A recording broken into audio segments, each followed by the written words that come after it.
Okay. And we are recording, we're live, everything. Okay, let's get going.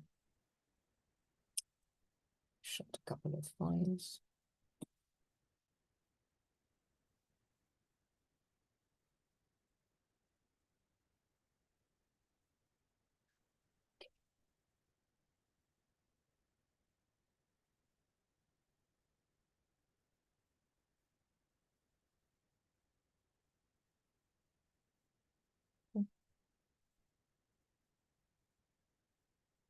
Okay. So we can get going now.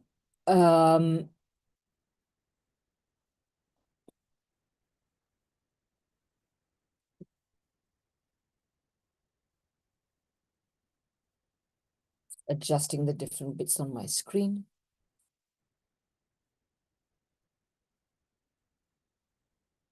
Okay. So hello, everyone. Thanks for coming and welcome to another International Manifesto Group webinar on Trump's aggression in Latin America, the return of the Monroe Doctrine, ? I'm Radhika Desai, the convener of the International Manifesto Group and the moderator for today's event. One might be forgiven for thinking that the world changed utterly on the 5th of November 2024 when Donald Trump was re-elected president. He has put nearly all parts of the world on a roller coaster with his promises and threats, none more so than the Americas. He threatened to make Canada the 51st state, to acquire Greenland, to take back the Panama Canal, to impose punishing tariffs on Mexico, and to step up the already ruinous war on drugs in that country, and to sanction any country buying Venezuelan oil, threatening to choke off the principal export of that heroic people, already beleaguered by decades of US and Western sanctions.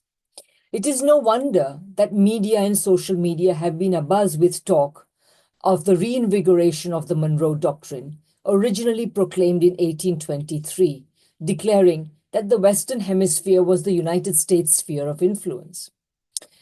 So what are we to make of it? Are we sort of, turning the clock back and taking us all back to a late 19th century scenario? Certainly you'd think that if you listen to Trump and his lionization of figures like President McKinley. And undoubtedly, Trump has already created much damage and destruction, not just by carrying out these threats, which are still in their preliminary phases of implementation, but just by making them. Undoubtedly, more damage and destruction are to come, largely to be inflicted on the weak. At the same time, it is not at all clear whether he will or can carry out these threats. That's what our panel discussion is going to be about today. And to start us off, I thought I would outline some of what I consider to be the key parameters of the discussion. While the Monroe Doctrine was said to have been originally proclaimed in 1823, so 202 years ago, its meaning and enforcement have been a movable feast over these 2 centuries. Originally proclaimed to exclude European powers from the Western Hemisphere, today it is directed towards none more than China, whose footprint, of course, on both the continents is growing every day. Originally taken to imply support for the independence of Latin American countries, if only because the United States did not have the military capacity to do much else, by the end of the 19th century, when it acquired that capacity, the doctrine began to be enforced, and it spelled the beginning of the nefarious gunboat diplomacy for which the United States became famous, particularly vis-a-vis the Americas. And since then, the doctrine has threatened the independence de facto, if not de jure, of the same countries, or at least the weaker ones among them. The Monroe Doctrine emerges, so in its effective form from the late 19th century, it emerges from a time when new powers began challenging British industry and empire with their own industries and empire. The French had West Africa after losing North America. While hanging on to some territories in southern Africa, the Germans always eyed Eastern Europe. Japan had its East Asian co-prosperity sphere. The Americas were the United States' intended backyard, though its situation was peculiar. Having been detained by its project of internal colonialism, as its westward expansion is also called, and therefore arriving late in the imperial game, it had to be satisfied not by direct colonization, but with exerting control over a Western hemisphere that was already composed of formally independent states, usually quite capable of asserting their independence. So finally today, Trump's version, often dubbed the Monroe Doctrine, will be hampered by the United States' decreasing ability to impose its will, while those of China and Russia, powers that have been expanding the options of Latin American countries, have only been growing. Consider that in his first call with the Canadian Prime Minister, the new Canadian Prime Minister, Trump refrained from any allusions to the 51st state, indicated agreement to negotiate tariffs, and praised Canada and Carney, while Carney said that Trump respected Canadian sovereignty. Consider that BlackRock's agreement to purchase C.K. Hutchison's non-Chinese port holdings, including the two ports at either end of the Panama Canal, which Trump had hailed as the first step in reclaiming the Panama Canal, is now being scrutinized by Chinese authorities, putting it in limbo and in danger of being cancelled. Consider that J.D. and Usha Vance's visit to Greenland, planned to make the US claim, has now, to stake the US claim, was then scaled back to a short visit to the US base there, which had always been there for a long time anyway, during which, moreover, the vice president took pains to deny that the US would use military force. Consider further that in the case of Mexico, the country most vulnerable to Trump's tariff tantrums, President Claudia Sheinbaum will be aided in her difficult struggle to minimize the harm to the Mexican economy by the inflationary effects of tariffs on US prices, their deflationary effect on the US stock market, and the extensive US corporate interests that still rely on close economic relations with Mexico. And finally, consider that even against Venezuela, already battered by decades-long US regime change operation, there is speculation as to whether the threat to impose 25% additional tariffs on countries, chiefly India and China, buying Venezuelan oil, will be carried out for long, or whether it is just being used as a negotiation strategy. After all, the United States regime change operation in Venezuela has not worked. So with that, we are about to go to our panel. But before that, let me tell you about our next webinar. Our next webinar is going to be, just let me bring it up here, is going to be about the Middle East. The title is The Middle East in the Trump Era, How Much Has Really Changed? And we are looking forward to an in-depth discussion with Mohammad Marandi and Ramzi Baroud, the one representing the views of the point of view from Iran and the other from Palestine, the two most important flashpoints in that region. The webinar will take place on Sunday, the 13th of April. You can see the times here. I hope you will all consider attending.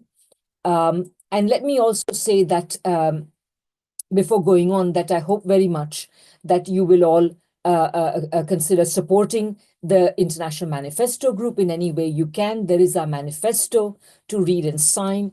You can volunteer with us and you can donate with us. If you've not already done so through Eventbrite, you can just go to www.internationalmanifesto.org and you will find all the buttons relating to all these options there. So first, let me go to our first speaker. Just a second. He is Partido Lara.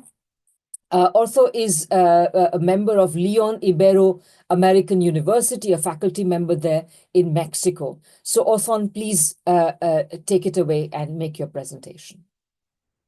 Muchas gracias por la invitación amigas y amigos del Manifesto Group. Espero que se vea ahora la presentación que preparé. Bueno, yo les decía un poco en broma a mis amigos que el domingo me invitaron a una piñata, entonces pues vamos a entrar. Es una broma quizá un poco mexicana, que es una fiesta que se hace, pero bueno, iniciemos con ello. Miren, en realidad la actitud agresiva de Estados Unidos sabemos bien que ha sido durante toda la historia, ¿no? Por eso me permití compartir estos cartones, porque en realidad también Estados Unidos no tuvo ningún problema ni ningún empacho en aliarse con dictaduras, como vemos el caso de Chile y Argentina, y además con un control estricto en toda el área, ¿no? Entonces, en este sentido, déjenme correr aquí la presentación. Ya, permítanme. Ay, permítanme porque tengo aquí un problema con... A ver, permítanme. Una disculpa. Bueno, en este sentido, México es un ejemplo global de interdependencia compleja en su relación con los Estados Unidos. Tenemos 50 puestos fronterizos a lo largo de una frontera de 3.000 kilómetros y hay un intenso intercambio con 72 millones de cruces anuales y 41 incluso a pie.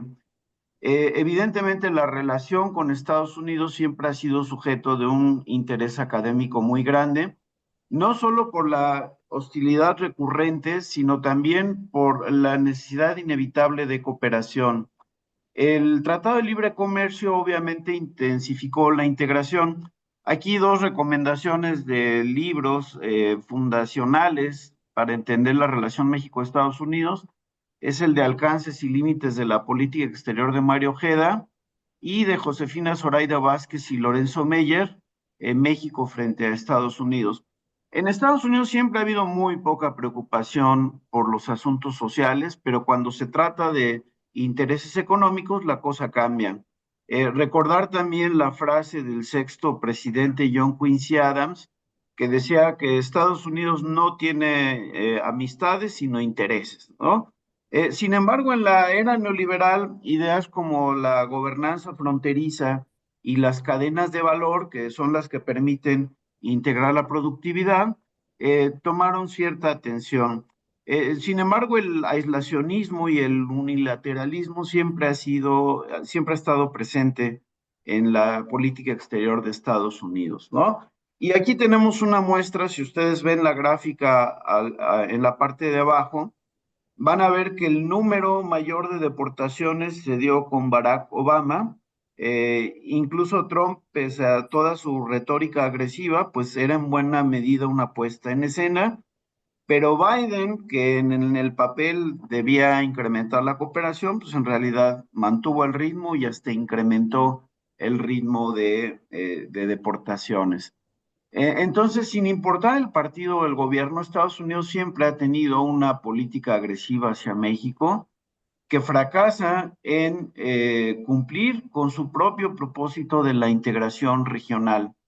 Eh, Paradójicamente, cualquier propuesta barbárica que ustedes hayan oído de Trump, ya la hizo Estados Unidos con anterioridad. Siempre hay un precedente de ello, incluido este tema de Groenlandia, que seguramente hablarán más adelante. Entonces, la política migratoria de mano dura, pues es un performance para el consumo de bases electorales y sectores ignorantes que lamentablemente en buena parte son los que definen la elección presidencial.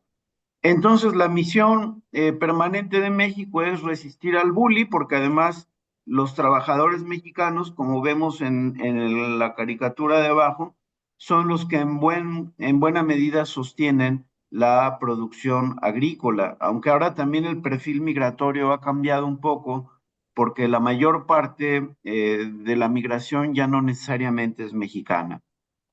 Bueno, en realidad algo, y este es un punto muy importante que quería destacar, Trump basa sus acciones en el fraude y en la estafa como un mecanismo de ejercicio del poder.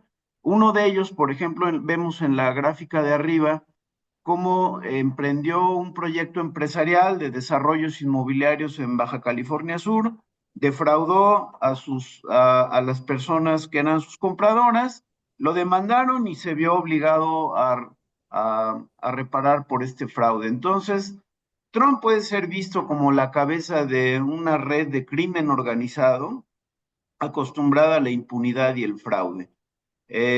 Los mecanismos para obtener beneficios, aún ilegales, son a través de la especulación y la amenaza. Entonces, no es excesivo afirmar que es un estafador con un botón nuclear, que es lo que lo hace realmente peligroso, ¿no?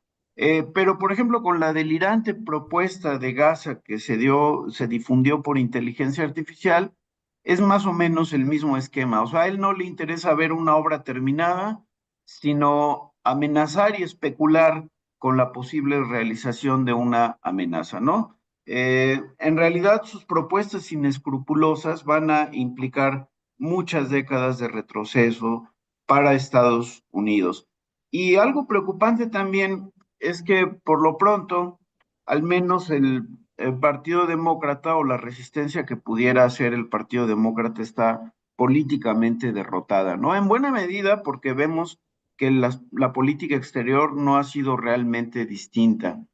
Eh, bueno, aquí, por ejemplo, una declaración de un mando militar que fue el secretario de Defensa en el primer periodo, en el sentido de que Trump tiene un entendimiento de un chico de quinto o sexto grado, ¿no? Entonces, un poco la idea para ir cerrando y ser respetuoso con el tiempo es identificar cuáles pueden ser las debilidades. No hay que olvidar que el poder es temporal y pasa sus facturas, pasa sus cuentas. Hay también evidencia de que altos mandos militares ya tienen acuerdos tácitos con milicias de otros países para prevenir decisiones irracionales. Los estados al interior de la Unión Americana tienen cierta autonomía para ir en contra de las políticas nacionales. Evidentemente, la administración de Trump va a dejar una larga estela de ilegalidades en los próximos años, como lo evidencian hechos realmente escandalosos de corrupción, como el conflicto de interés con Elon Musk y Tesla. En cualquier país medianamente avanzado, esto sería sujeto de responsabilidad inmediata. Y lamentablemente, bueno, las políticas comerciales inestables pueden derivar en una recesión global, lo cual puede ser una línea roja definitiva. Ahora, ¿qué hacer? A mí me parece muy correcta la posición de la presidenta Claudia Sheinbaum, porque bueno, finalmente un jefe de Estado no puede entrar quizá a la guerra de descalificaciones, sino argumentar.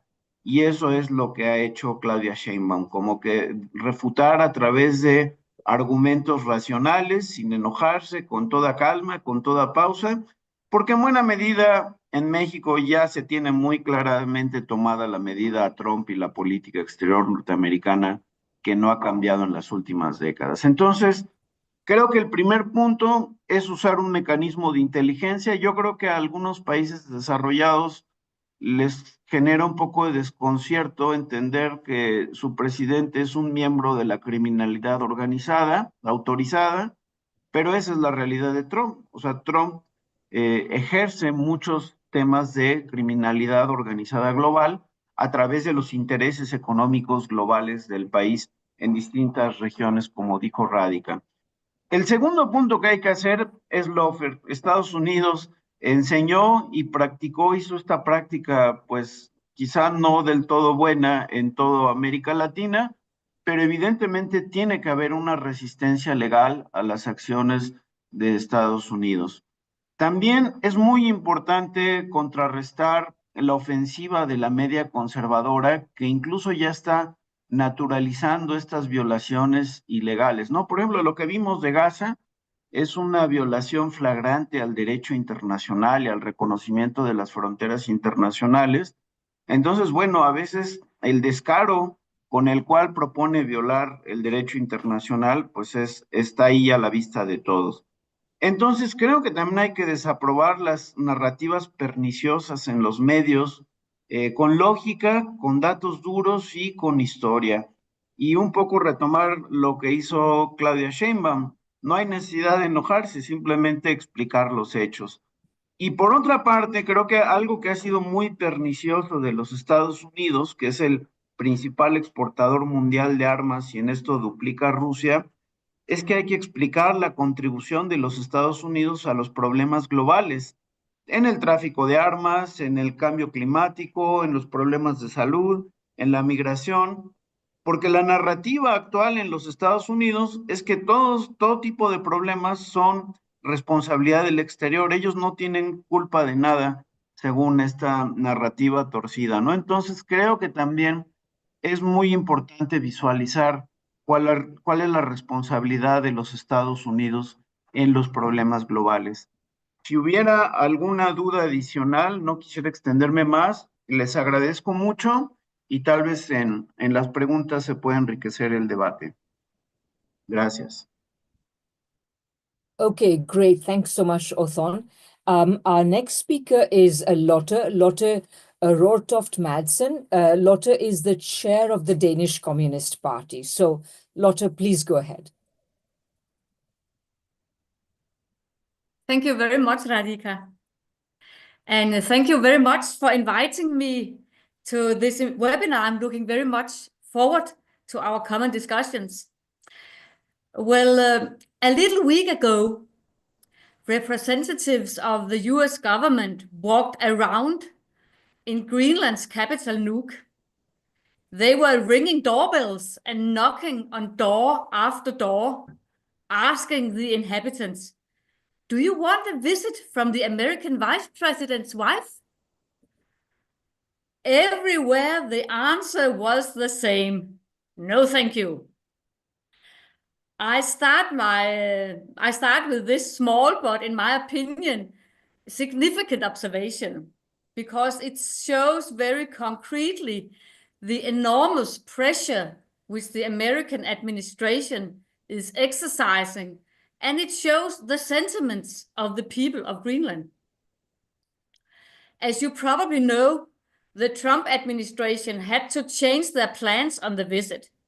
Several demonstrations were announced in advance, so it ended up with a spectacular visit Friday on the Pitofik space base by J.D. Vance.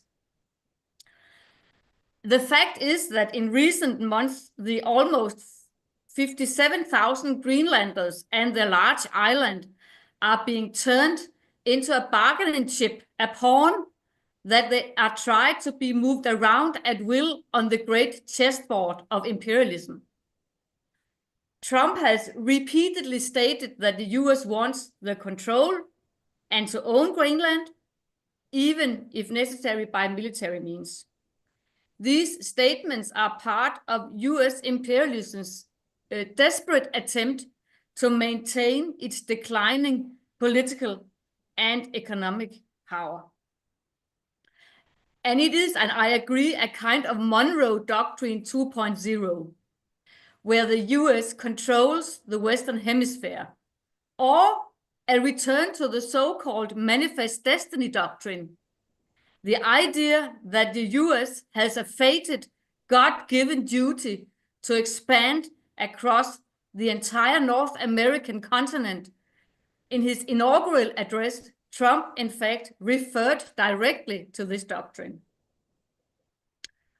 When it comes to Greenland, the Trump administration and the MAGA movement are now cynically exploiting the desire of the Greenlandic people, the Inuits, for definitively freeing themselves from Danish colonial rule. But just because the Greenlandic people want independence from Danish Empire, this does not mean that they want to instead be colonized by the US Empire. A survey commissioned in January this year showed only 6% of Greenlanders to be in favor of their island becoming part of the US. This sentiment has not changed in recent days. On the contrary, large parts of the Greenlandic population have spoken out openly against the US and Donald Trump. For instance, through a demonstration in Nuuk on March 15, a very big demonstration if you compare to the size of the population.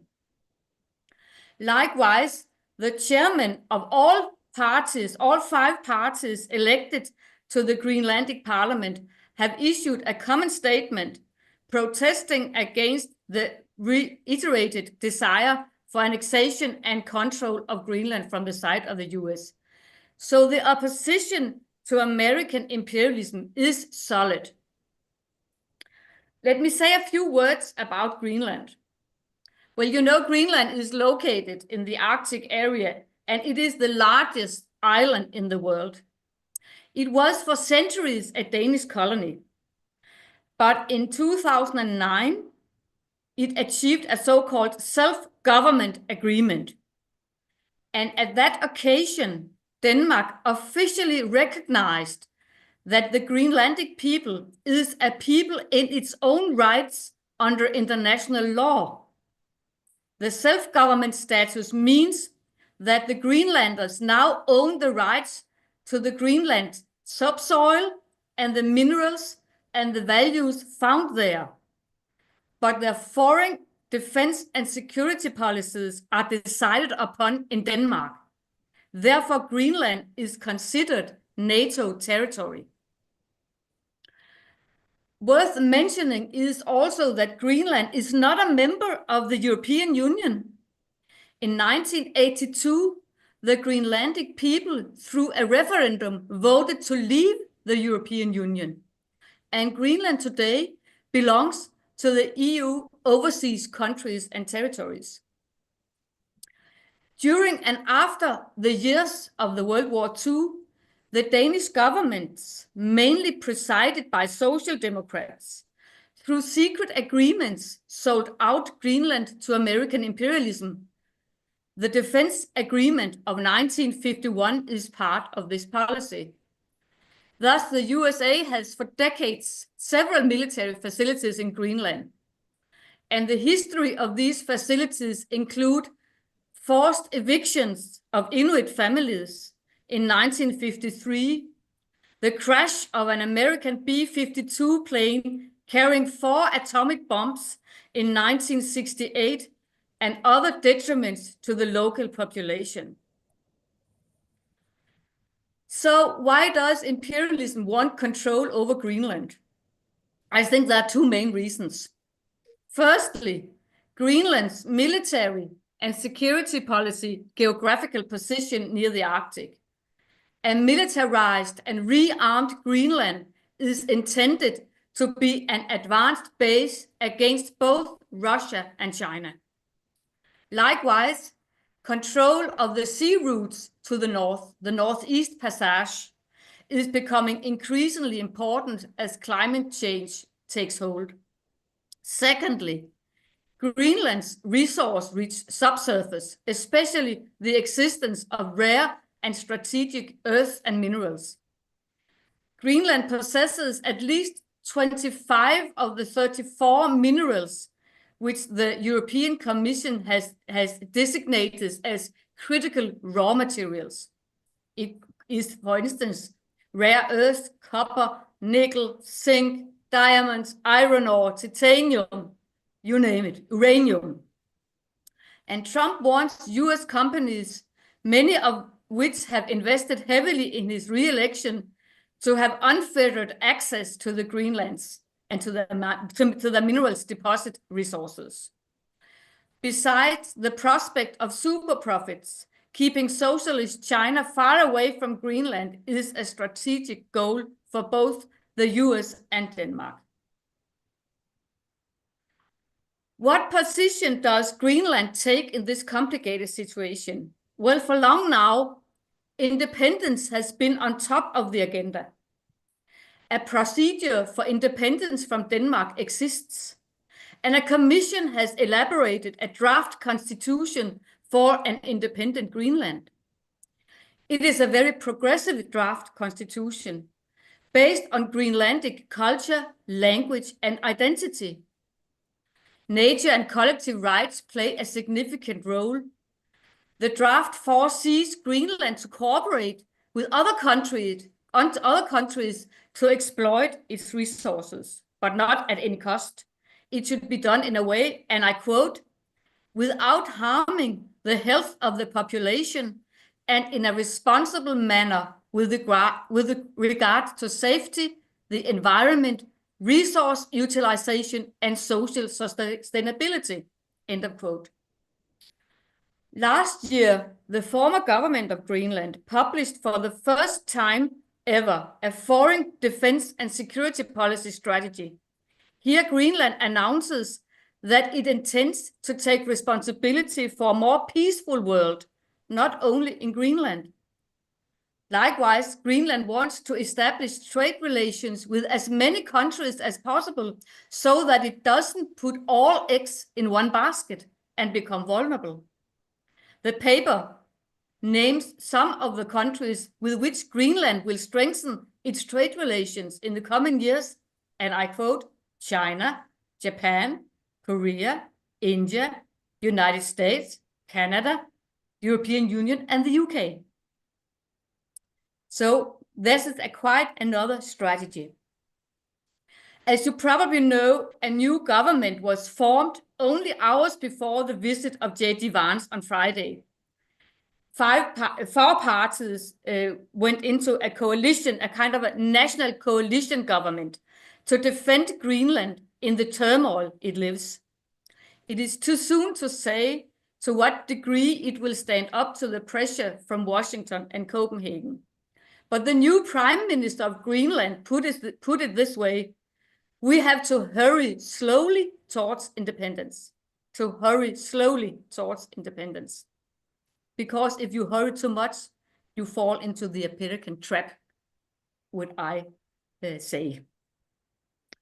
I will end up with some words about the Danish government and its position. In short, the ruling classes of Denmark are interested first and foremost in maintaining good relations with American imperialism.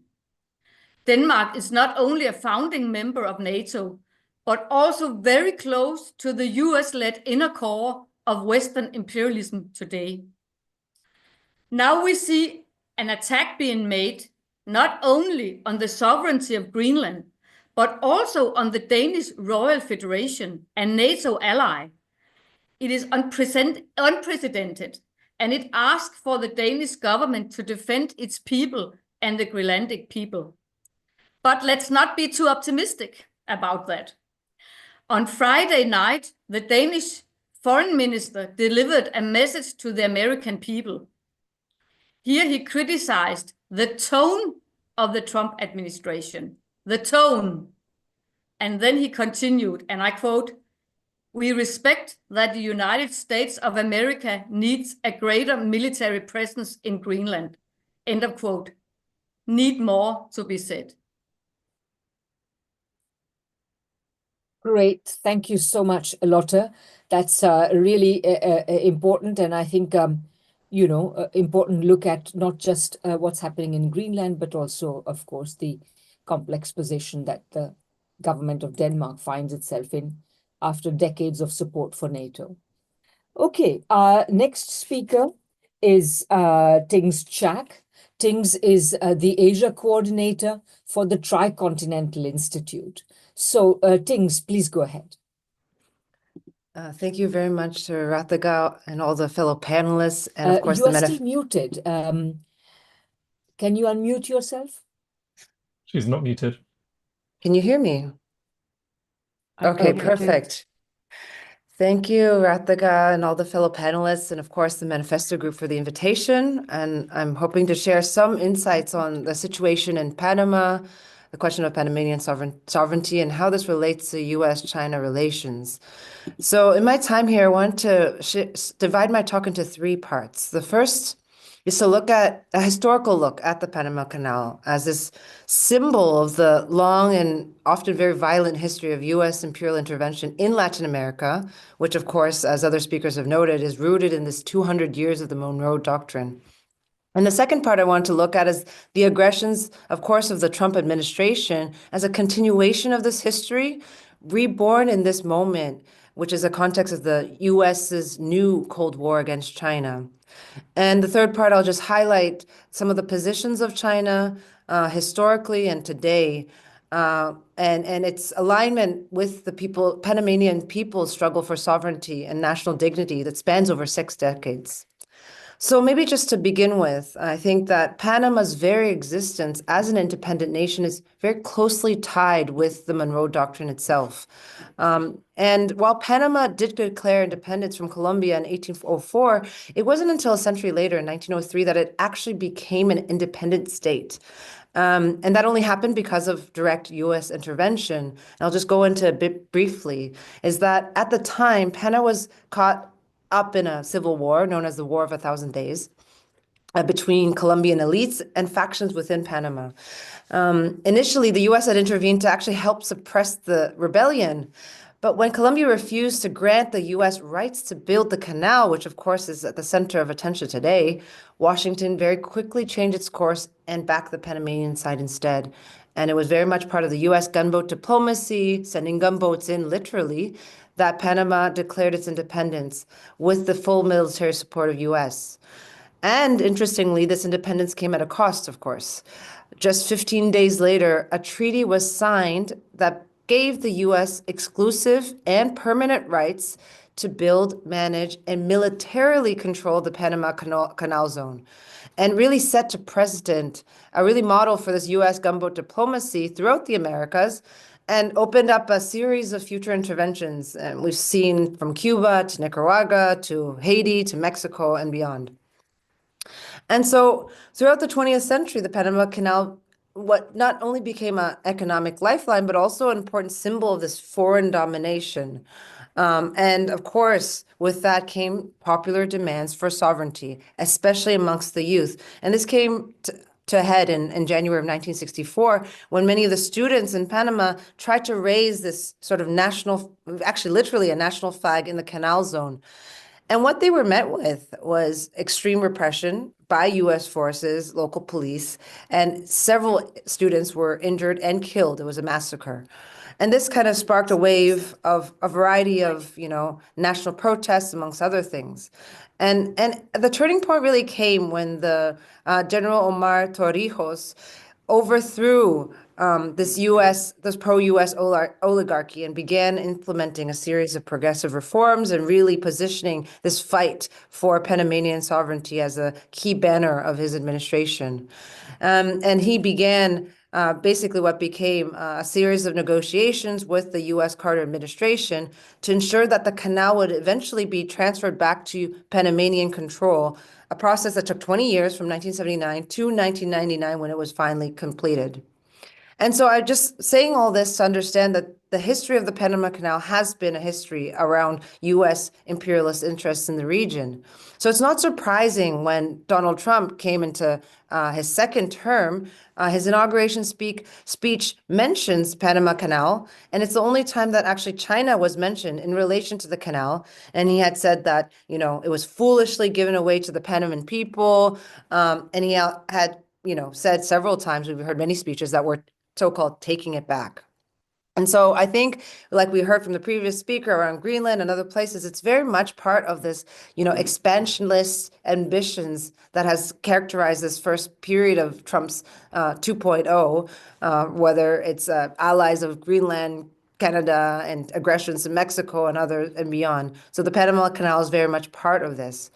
And to kind of put into motion this vision was, of course, Marco Rubio, who in his first international trip as the Secretary of State, he visited Panama and warned very ominously the Panamanian president, Mulino, that immediate changes had to be made to reduce Chinese influence over the canal, or, and I quote, the U.S. would take necessary measures. And I think what we've seen is that despite, the Panamanian government making, some initial sort of strong stances, actually really made a series of concessions after this visit. The first thing we saw was that it ended its participation in China's Belt and Road Initiative. It agreed to share intelligence with the US and a series of other concessions that we're seeing specifically right now on CK Hutchinson, which is a Hong Kong-based company that has been basically running several ports, including two sides of the Panamanian port since 1997. And maybe I'll just mention a little bit because I think it's important and it's interesting, the players that are actually involved in the situation. It's actually the infamous BlackRock right now that is currently in the process of trying to buy 43 ports from Hutchinson for $22 billion, including the very, very key ports. That's Balboa and Cristobal, which is responsible for almost 40% of the cargo containers passing through the Panama Canal.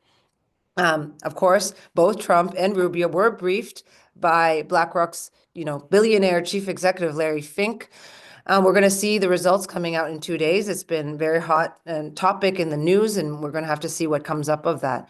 But one thing we're seeing is that BlackRock is very much pushing into an arena that has been an arena where China has been a big player, which is infrastructure. Last year, it bought the Global Infrastructure Partners. It is very much in a collision course in terms of China's interests. So if this deal goes through, it could be very much a leverage for the Trump administration to sort of flip the script, making Latin American and Caribbean countries more active to pursue U.S. private sectors to compete in this very critical and strategic sector, which is, port infrastructure, amongst other kinds of infrastructural projects. And so one of the things I think, it's not just about a question of, diplomatic or economic maneuvers or pressures.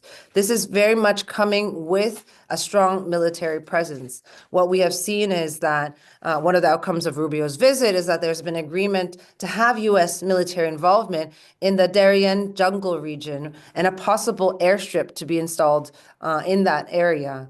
In addition to this, we've been hearing quite a lot of rumors or reports around possible U.S. military bases returning to Panama on the pretense of certain humanitarian missions. We're seeing reports about the U.S. military Southern Command considering options, including, and I quote, taking the canal by force. And so I think what we also have to recognize is that many of the progressive and left and popular leaders have actually come together in Panama to really denounce these actions. And they came together with a declaration recently. And the first point, amongst other demands, is outright rejection of foreign intervention and militarization, and a very strong opposition to this U.S. interference and Trump's attempts to retake control of the Panama Canal, its adjacent ports, and establish military bases. And I think that's really important for us to elevate the voices of the Panamanian people that are resisting this kind of aggression. And just to kind of wrap up a little bit, I wanted to talk about, I think, China's relationship, especially the People's Republic of China, with Panama. There's been a long history of solidarity, but interestingly, it's only in 2017 where Panama officially recognized the PRC and cut ties with Taiwan, being amongst the last 20 countries in the world with diplomatic ties with Taiwan. And it was very quickly, shortly thereafter, that Panama joined the Belt and Road Initiative. Chinese companies began to invest heavily in terms of bridges, ports, and other logistical infrastructure. And we've been seeing in the recent years, China has been deepening its ties with Latin America and the Caribbean. It has already replaced the U.S. as South America's top trading partner.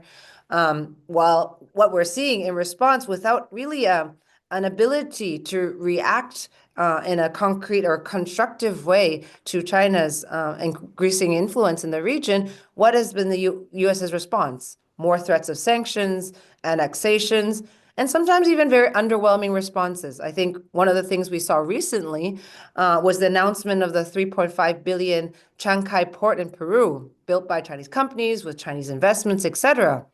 Very shortly after that was announced or unveiled, what did we see? We had Anthony Blinken announcing a so-called donation of these used passenger trains from California. And it was a kind of a, I think a PR failure completely, to kind of compare the kinds of investments and projects that China is really putting in the region.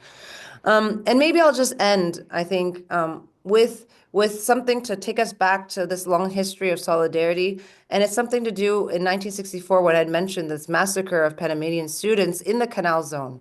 At the time, 20 million Chinese people across the country actually protested, 20 million people in support of Panama's sovereignty.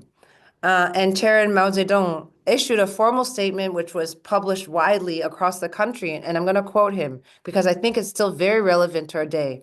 And he said, and I quote, "The heroic struggle now being waged by the people of Panama against U.S. aggression and in defense of their national sovereignty is a great and patriotic struggle. The Chinese people stand firmly on the side of the Panamanian people and fully support their just action in opposing the U.S. aggressors and seeking to regain sovereignty over the Panama Canal Zone. U.S. imperialism is the most ferocious enemy of the people of the world." And so I think we can see 61 years later, Panama Canal once again is at the center of this U.S. imperial dominance. As a part of this reassertion of the Monroe Doctrine. And I think these words from Mao Zedong might be quite, still resonate and still hold true for us. I just wanted to end with this picture that I had found in the archives of some of the protests and the solidarity messages from the Chinese people, which I think are still true today. Here's another picture of the massive protests that happened in the Tiananmen Square. And some of the slogans of that time, 61 years ago, when they were saying firm support of the struggle of the Panamanian people to recover the canal. They said, "Panama, yes, Yankees, no." And this really filled the streets and the airwaves. I think that today the demands very much resonate as the people of Panama firmly defend their sovereignty in the face of the U.S.'s new wave of aggressions in the region. So thank you very much. Great. Thanks so much, Tings. That was absolutely wonderful and very informative and thought-provoking. So thanks very much. We now go to our fourth speaker. Our fourth speaker is Dimitri Lascaris. Dimitri is a very prominent lawyer, former important leader of the Green Party of Canada, and a journalist based in Canada and in Greece. So, Dimitri, please go ahead. And let me know when you want to share that video. I will, Radhika. Thank you, everybody. It's a pleasure to be here with all of you today. When I was asked to participate in this excellent discussion, I started by inquiring into the conventional meaning of the Monroe Doctrine. And to answer this question, I consulted the United States National Archives, because after all, it is in the bowels of the U.S. government that the Monroe Doctrine was initially conceived. And according to an 8-paragraph summary of the doctrine contained in the U.S. National Archives, the doctrine was, as Radhika mentioned at the outset, first articulated by President James Monroe in his 7th annual message to Congress on December 2nd, 1823, over 200 years ago. And the European powers, according to Monroe, were obligated to respect the Western Hemisphere as the United States sphere of interest. According to the National Archives, Monroe warned European nations that the United States would not tolerate further colonization or puppet monarchs in the Western Hemisphere. The National Archives goes on to state that as late as 1962, the Monroe Doctrine was invoked when the Soviet Union began to build missile launching sites in Cuba. So as framed at the time of its articulation, its initial articulation, it sounded like an anti-colonial doctrine. That's the way it was presented to the world, and one which was designed to ensure the independence and sovereignty of states in the Western Hemisphere. Now, a few points I want to make about this articulation of the doctrine. First, the Western Hemisphere is generally understood to mean the Americas and the westernmost parts of Europe and Africa. It encompasses, of course, half the planet and is obviously a vast space. According to the conventional understanding of the Monroe Doctrine, the doctrine encompasses Argentina and Chile, whose capitals are more than 8,000 kilometers from Washington. That is further than the distance between Washington and major European capitals such as Berlin and Rome. No one who defends this doctrine has ever explained the logic of including such distant countries in America's sphere of influence. At any rate, it is clear the doctrine clearly extends far beyond the countries bordering on the United States. And I think one of the common misconceptions is that it is intended to defend the United States from threats on its borders or near its borders. That's clearly not true. Second, the National Archives explains that the doctrine was intended to preclude the further colonization of the Western Hemisphere, as I mentioned, by European powers, and the installation in the Western Hemisphere of puppet monarchs. However, what if a non-Western power such as China does not seek to colonize or install a puppet in a country of the Western Hemisphere, but simply engages in mutually beneficial commercial relations with such a country? Would the Monroe Doctrine be applied to such a relationship? Well, I think that Trump has clearly provided the answer to that question. China, as one of our colleagues just explained, is engaged in mutually beneficial commercial relations with the country of Panama, and the United States has objected vociferously to that, even though no one could plausibly argue that the government of Panama is a puppet of the People's Republic of China. In fact, if anything, it is a puppet of the United States and has long proven itself to be a puppet of the United States. Now, after all, another point I wish to make is that the Monroe Doctrine never really went away. The peoples of the Western Hemisphere have had to deal with it continuously since the time of its first articulation more than 200 years ago. Some of you may recall that former U.S. Secretary of State John Kerry told the Organization of American States in November 2013 that the era of the Monroe Doctrine is over. But a mere 3 years later, Donald Trump came to power. In 2017, he implied that the doctrine remained enforced when he raised the possibility of military intervention in Venezuela. And as we all know, the first Trump administration imposed harsh sanctions against both Venezuela and Cuba, even though neither of them posed the remotest threat to the security of the United States, and neither of them could be plausibly argued to be a puppet of any non-Western power. These two examples highlight the examples of Venezuela and Cuba, another aspect of the Monroe Doctrine that is poorly misunderstood or understood. The doctrine does not exist simply to nullify threats to U.S. security. In practice, it has been used, in fact, to enforce servitude to Washington. Washington has never had a problem with puppets in the Western Hemisphere as long as the puppets belong to Washington. In fact, the Monroe Doctrine has been applied again and again to punish governments in the Western Hemisphere, like Venezuela and Cuba, that refuse to act as vassals of the United States, even when those governments are not vassals of any non-Western power. Interestingly, in 1902, Canadian Prime Minister Wilfrid Laurier stated that the Monroe Doctrine was essential to Canada's protection. The doctrine, he claimed, provided Canada with a de facto security guarantee by the United States.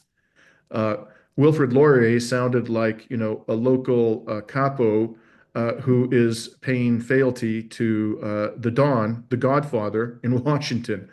Laurier promoted the misconception that the Monroe Doctrine is designed simply to preclude the domination of Western states by non-Western powers, but as I mentioned, that is plainly false.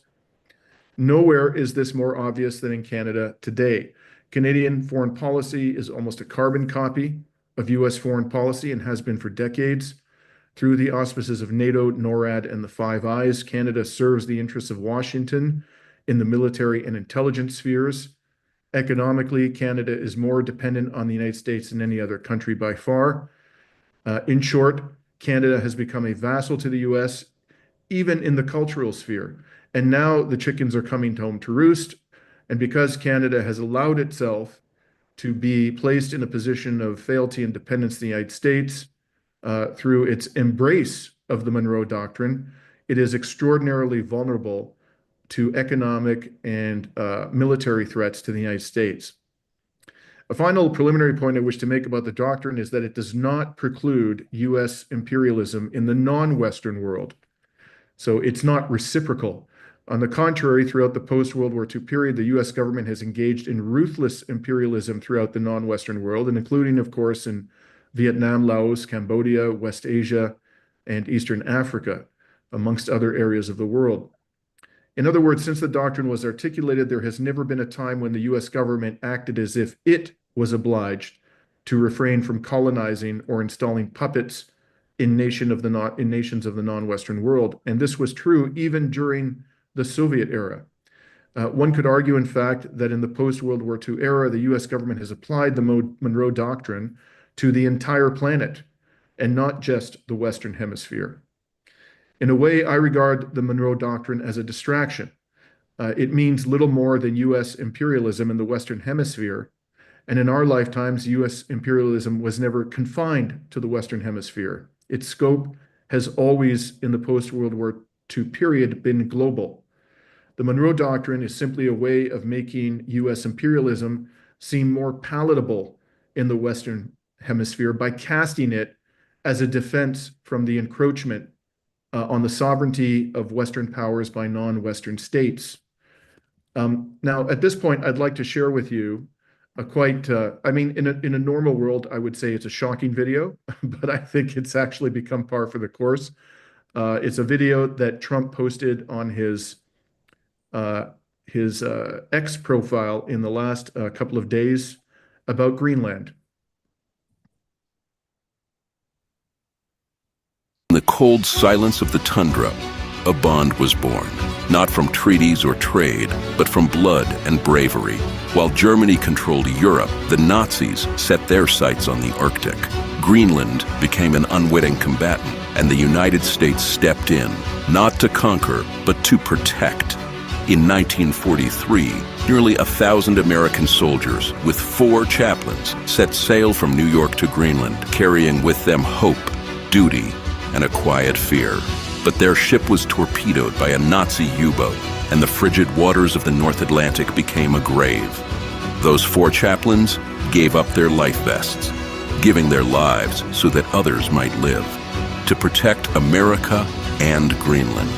Their sacrifices helped win our freedom, and we will never forget. Together, Americans and Greenlanders stood as sentinels at the top of the world.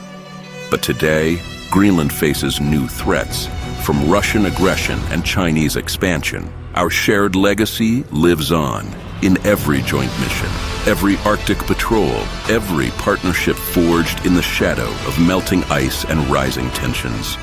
This is not just history, it is destiny. Now is the time to stand together again.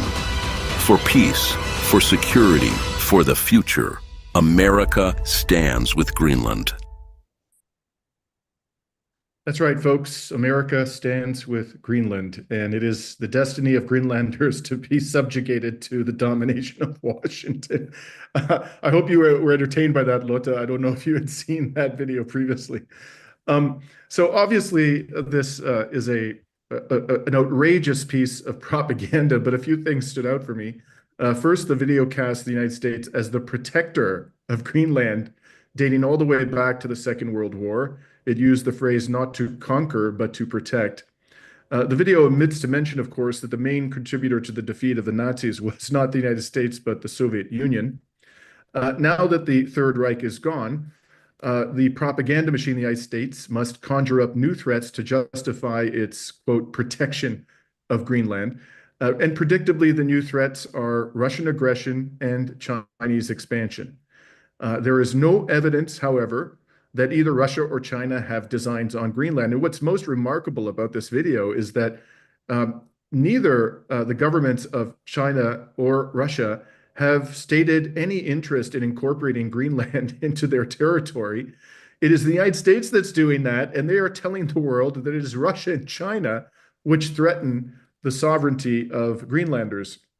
The only real threat to Greenland is the United States itself. And as an aside, after watching this video, I wondered how Trump squares his purported desire to normalize relations with the Russian Federation with the claim in this propaganda video that Russian aggression threatens Greenland and necessitates the US government's confiscation of Greenland. Any objective observer can see the true reason for Trump's obsession with Greenland is resources, as Lotte explained, and the resources of Greenland are vast. In particular, Greenland has one of the largest identified deposits of rare earth elements. They apparently are intimately mingled always with uranium and thorium. There's a mountain rich in such radioactive ores located very close to the Inuit village of Narsak that developers would surely like to strip mine. If approved for mining, the main commodity for Narsak would be rare earths, and the secondary commodity would be uranium. The economics of the project dictates marketing both. However, there's currently a ban, as I understand it, on uranium mining in Greenland, which precludes this mining project from going forward. I also understand on March 28th, the coalition government in Greenland implemented a ban on uranium mining, or is expected to uphold a ban on uranium mining for the foreseeable future. So the best way for the Trump administration to overcome these obstacles, of course, is to seize control of Greenland and gut whatever environmental protections are currently in place, as his administration is doing in the continental United States. And finally, I want to say just a few words about Russia's interesting response to Trump's attempt to confiscate Greenland. A few days ago, speaking from the Arctic, Russian President Vladimir Putin said that Washington's ambitions for the Arctic nation are serious. He went on and he said, quote, "These plans have deep historical roots, and it's clear that the U.S. will continue to systematically pursue its geostrategic, military, political, and economic interests in the Arctic. As for Greenland, this is a matter for two specific countries. It has nothing to do with us." I'm interested in the thoughts of others in this conversation about why Putin made that statement and what it means. Personally, I don't really think it amounts to anything, because if the United States were to move militarily on Greenland, and who knows, Trump is perfectly capable of such a thing, direct intervention by the Russian Federation would almost certainly precipitate a nuclear war. If this matter were to come up for a vote at the UN Security Council, I have no doubt that both the Russian Federation and the People's Republic of China would object vociferously to this brazen violation of the United States obligations under the United Nations Charter. Thank you very much. Thanks so much, Dimitri. Again, another really rich presentation. I will so much to discuss, but we still have one more speaker, so we will listen to him first and then jump into the discussion. Our final speaker is Carlos Ron. Carlos Ron is the former Vice Minister for Foreign Affairs responsible for North America of Venezuela. So Carlos, please go ahead. Well, thank you, Radhika and everybody. It's a pleasure to be here with you. Well, first of all, I think to this question about the Monroe Doctrine, whether it's still in use, I think is something that it has not gone away, despite the fact that during the Obama administration, there was a moment when John Kerry said, "Oh, we're burying the Monroe Doctrine." Then pretty soon, John Bolton brought it back up, and this Monroe 2.0, and from there on, it's never gone away. And I think it brings us to discuss, or to think about, to reflect on the fact that the Monroe Doctrine really represents the contradiction between two projects in the region of the Americas, and it's a project of manifest destiny of expansionism on behalf of the United States, as well, or in confrontation with a project of unity, of sovereignty, and of dignity, which is the Bolivarian project that was formed during the independence movement in a region, and particularly in Venezuela. And I say this because I think it's important for us to understand that this is not something that starts with Monroe in 1823, but it actually is part of the roots of U.S. exceptionalism, of this notion that the U.S. has some sort of right to expand its borders until it reached the rest of the countries of Latin America. And we always quote this a letter from Thomas Jefferson, which is dated in 1786. Way before the Monroe Doctrine, where Jefferson says, and I quote, "Our confederacy must be viewed as the nest from which all America, North and South, is to be peopled. We should take care to not think it for the interest of that great continent to press too soon on the Spaniards. This, by the way, is a moment where there were some demands for the U.S. to get involved and to support the liberation movements in South America. But Jefferson here rejects this notion and says those countries cannot be in better hands, the hands of Spain. My fear is that they are too feeble to hold them till our population can be sufficiently advanced to gain it from them piece by piece. This is way before the Monroe Doctrine, and this shows the exactly that they already perceived our region, our countries as an extension. They feel that they have these inherent rights, and right now, in the year 2025, it's still sort of the same, the same feeling, the same type of imposition. And when you look at the when you look at the evolution of the Monroe Doctrine, I mean, there's been different corollaries. There was a discourse, like one of our comments says at the beginning, there was this discourse of some sort of anti-colonial feeling, they sort of try to mask the expansionism with some sort of attempts to defend Latin America. But when the years go by, you see every year or every corollary is even more incisive, it's even more interventionist. You get to the point where the United States decides that no debt. If there's a country in debt in the region, then the United States has the right to intervene and force the country to pay its debt. If something if there's some controversy with other countries, the United States has like a debt or any other type of tension with the European power, the United States has the right to intervene and stop that. So it gets every year it starts getting every more and more interventionist, and then the story of the 20th century, we've seen it very clearly. It was a story of coup d'états, a story of military intervention, occupation, taking over of the ports, taking over of the customs of Dominican Republic, for example. There's a whole series of military, especially military actions that take place during the 21st century. What we shouldn't lose sight of is that in the 21st century, the Monroe Doctrine has new forms of expression, and just to name a few that I think are important that we often lose track of, because we're still thinking in the framework of the 20th century with the military type of interventions, but there's the intervention of under the banner of humanitarian aid through NGOs. I mean, you see how we just, of course, now USAID has undergone these changes under this administration, but look at the role it was playing under the mask of NGOs. It was also having specific types of intervention, creating more dependence of the region towards the United States.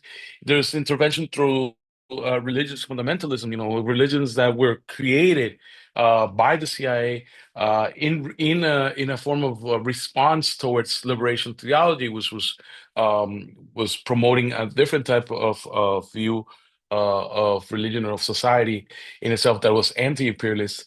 It's the expansion through fake news, through communications, and the dominance that the United States still has in this arena, now even more through social media, but also, of course, the dominance or the interventionism through the use of unilateral coercive measures. And here, Venezuela is one of the prime examples, but also Cuba that has been blockaded for over 60 years.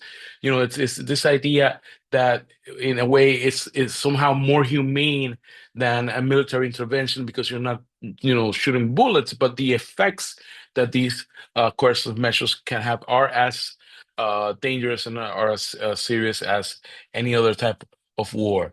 So in the middle of this this new moment of imperialism, this what we called hyper-imperialism, where there's this need for the United States to overcome the loss of its hegemony to its competitors, or to who it believes is the competitors in China and Russia.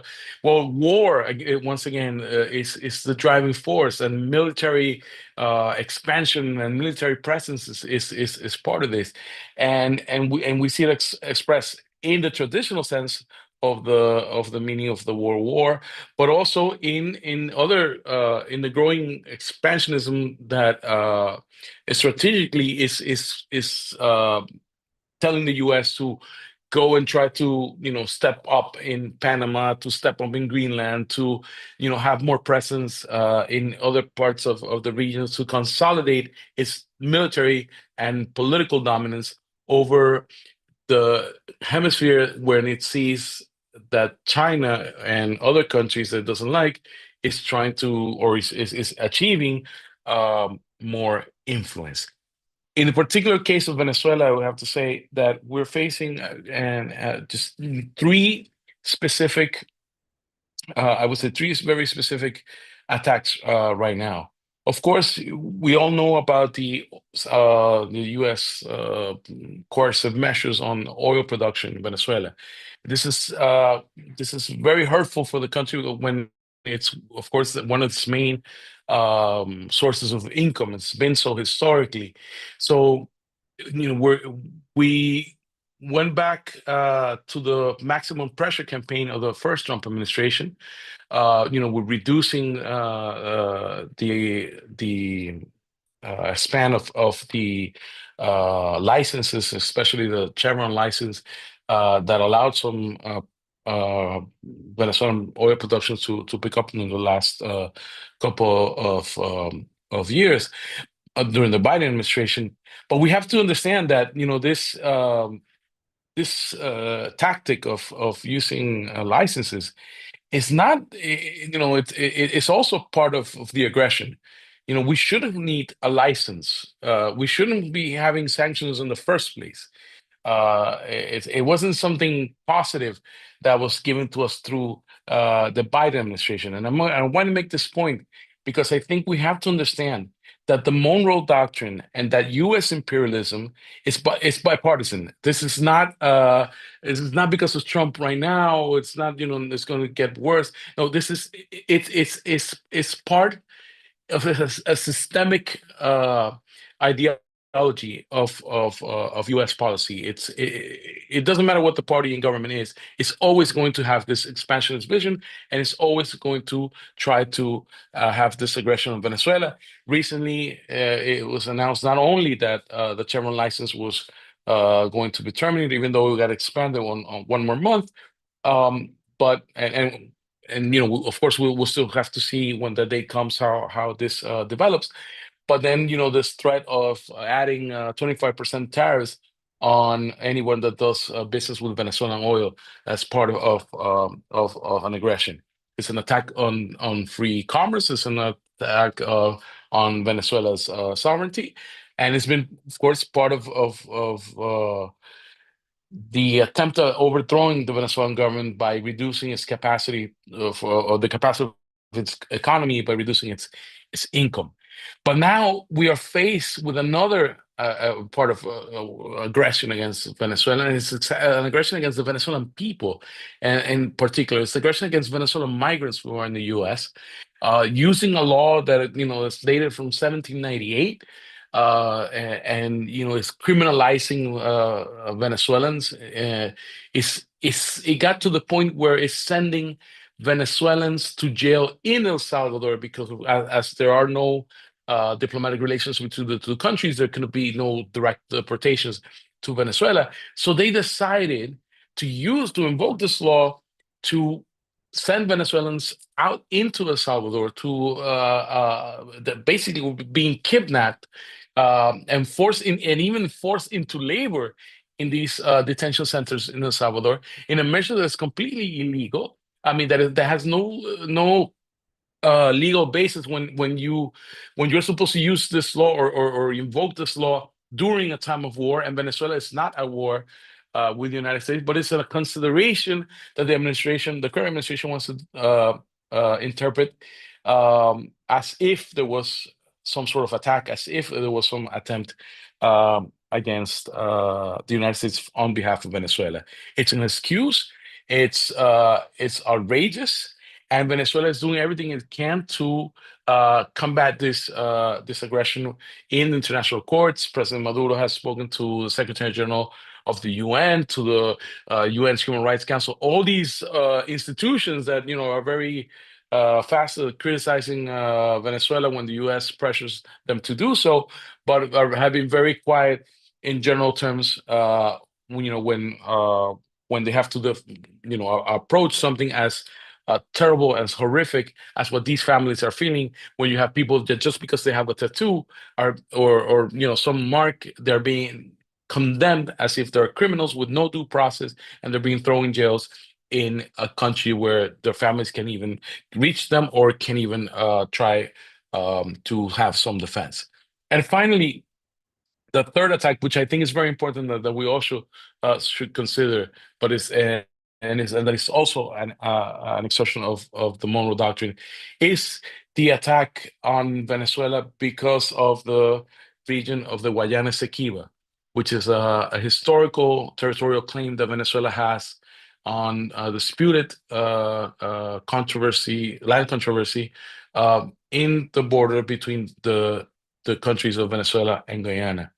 Now, I'm not going to get, of course, I can't get into the details of the historical claim, but I want to make sure that the people understand something and the roots of this issue, because for there was a treaty signed, a treaty signed in 1899, where basically this issue begins, and Venezuela has contested the validity of that agreement.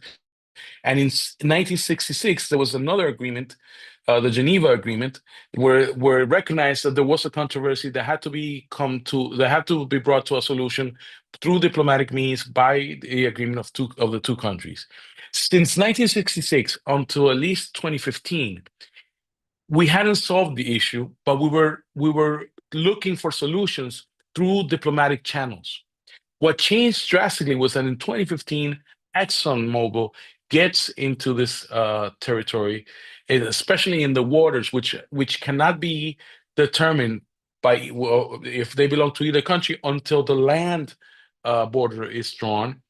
And they start exploring, and they try to extract oil from this region, which is under dispute. Exxon has exerted tremendous pressure. Exxon's president became then the first Secretary of State of President Trump, and the pressure that the company was exerting became now the pressure of the State Department, and now, to make the story short, and now there's this presence not only of ExxonMobil in places that we consider illegal in the range of action because of this is in this disputed land, but also they're being backed by the U.S. Navy, by Southcom, by the CIA, and even by Marco Rubio, who just last week was in Guyana and said that if Venezuela threatened, which Venezuela has never threatened any military action, but if Venezuela threatened or did something to Guyana, it would be a very bad day. So we are being threatened by that statement. I think this is very important because when you realize that the goal here has always been to overthrow the Venezuelan government, to derail its socialist process, to take control of Venezuelan resources and specifically Venezuela's oil, you see that all these elements, the three I just mentioned, sort of add up. It's an attack against the government. It's an attack against its Venezuelan institutions, against the Venezuelan state. And it's part of that Monroe Doctrine that believes that Venezuela is some sort of extension of the United States and should be under its control. I think it's important, to say the Venezuelan people and the Venezuelan government have always stood tall against this aggression. We have stood our ground. We are not going to cede at any point because we believe that we have the right to determine our own future and build our own future of prosperity, of peace, of socialism. But this aggression is currently here, and this aggression must be visualized by everyone who's trying to analyze this moment in Latin America. Monroe Doctrine is very alive under the Trump administration, and the Bolivarian doctrine is also very alive. And because of that, we're going to confront it, we're going to resist, and as we have done in the past, we will overcome and we will succeed. Thank you very much. Thank you so much, Carlos. You, like I think all the other speakers, underlined the very important and interesting continuities. As you said, the Monroe Doctrine has always been bipartisan. It's not like Trump has brought it back. It's always been the case. And the real issue is really how far the United States has been able to dominate the world. And I think Dimitri rightly pointed out the Monroe Doctrine was followed by the open door policy, which was essentially a Monroe Doctrine for the whole world.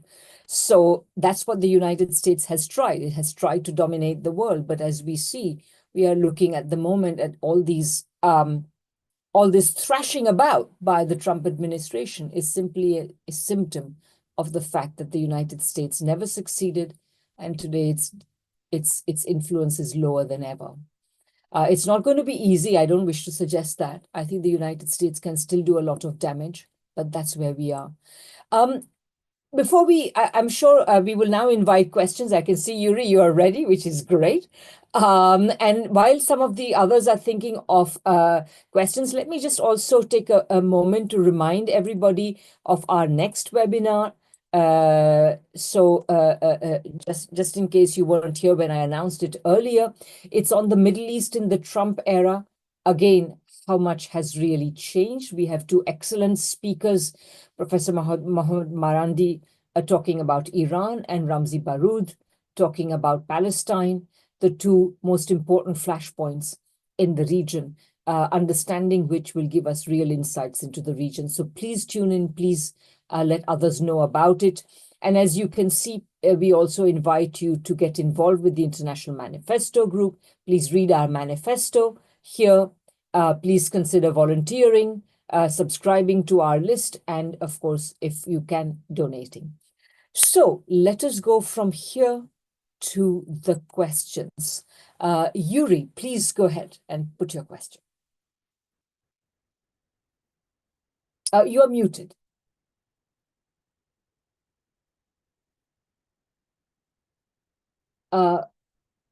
Hang on, there. I think you should be able to unmute now, yes. Perfect. Thank you, Professor, and thank you to all the speakers in the IMG for always organizing these wonderful talks. I have a question for two of the speakers. My question is to Miss Chak or Miss Tings, is what do you think it's going to take for the people power movements in the U.S. to show more urgent solidarity to the plight of Native Americans, Hawaiians, and Alaskans? And to both you and Miss Madsen of the Communist Party of Denmark, do you think it's long overdue the global left, but primarily the Western left, abandon its anti-communism leftism? And if there is time, I would just like Miss Madsen to talk more about the persecution of indigenous Greenlanders and the persecution of the indigenous Sami people in the region of Scandinavia. Thank you. Great, thank you very much. So I guess since there are not yet any other questions, I will go to the speakers. Tings, would you like to respond first, and then I'll go to Lotte? Sure, thanks for your question, Yuri. I mean, I'm not based in the US, I'm not from the US, so I feel a little bit, I don't want to speak for the people who are organizing on the ground in solidarity with all kinds of indigenous and peoples who are in occupied territories. So I don't know. I'm sorry to being evasive. I just don't have an answer exactly about how US organizing on the ground would work. But I do see the things that I'm seeing, especially in solidarity with Palestine, have been quite inspirational in the last year. So there's definitely capacity in the U.S. to mobilize across, whether it's university campus to, millions that march into, Washington, D.C. and et cetera. So I think there is quite a lot of hope as well for people organizing on the ground. Thank you, Tings. Lotte, please go ahead. Yes. To tell the truth, I'm not so sure that I understood your first question about anti-communism and left forces. Could you repeat it? I'm not sure I understood the essence. Yuri, would you like to restate your question, perhaps a bit clearly? Again, unmute yourself. Can you? My question was to both you and Ms. Chak. Do you think it's long overdue that in the West, well, the global left, but primarily the Western left, abandon its anti-communist leftism, because much of the left in the West is very anti-communist, although they criticize it from a left perspective. So I'm curious, both you and Ms. Tings' response to that.